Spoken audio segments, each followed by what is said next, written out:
So you're thinking of starting a WordPress website in 2025. Well, there's some reasons why you might want to skip that entirely. Now, disclaimer, I love WordPress. I use it and still do, and I'm going to continue to do so, but there are some reasons why you might want to skip it. Number one is high upkeep. So there's a lot of maintenance required to keep a WordPress website running. Between plugins and theme updates and all the kind of security vulnerabilities that comes when you don't update, you might find yourself doing a lot more maintenance than you thought you were going to. It's definitely not a set it and forget it type of platform. It's an open source platform, so anyone who has access to the backend could stick any files that they want anywhere and completely destroy everything or add malicious files. Conversely, something like Shopify is a closed ecosystem and people can't just go in there and mess with, I mean, you could technically mess with the files on Shopify, of course, but not the core files. If that sounds confusing, don't worry about it. The point is that there's a little bit more maintenance with a WordPress website than something that is a closed system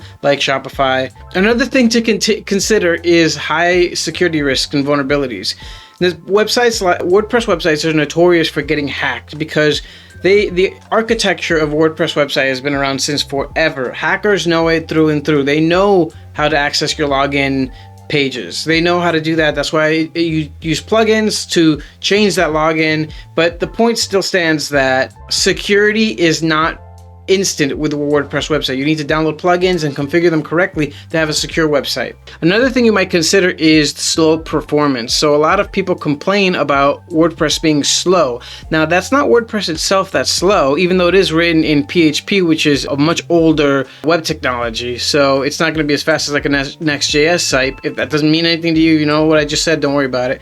But the point is that it's older tech, so it may seem slower, but it is just as fast as any other website if you don't install a ton of plugins in it. That's the one thing that keeps everybody bogged down on a WordPress website is the amount of plugins they download on it. Another thing you should consider is how steep the learning curve is to learn a WordPress website. So for instance, if you have a Wix or Squarespace website, it's probably a lot easier to get running, but if you have a WordPress website, you really need to know how to use that thing. There's a lot of files, a lot of not super intuitive UX things that you have to get around knowing. So I'm very comfortable with it, but I know the limitations and people just, it looks overwhelming because it is overwhelming, frankly.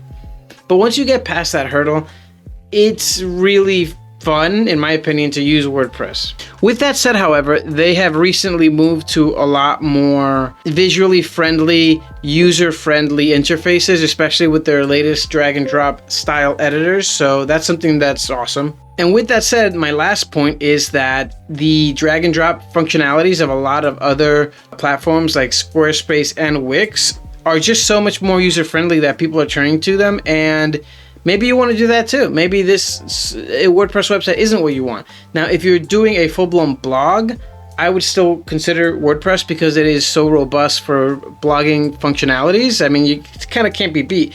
And if you know a little bit of code, you can do a lot, especially now with ChatGPT, where we can just ask for a PHP snippet of whatever you want, or a JavaScript or HTML snippet with CSS of whatever you want, and you can create anything.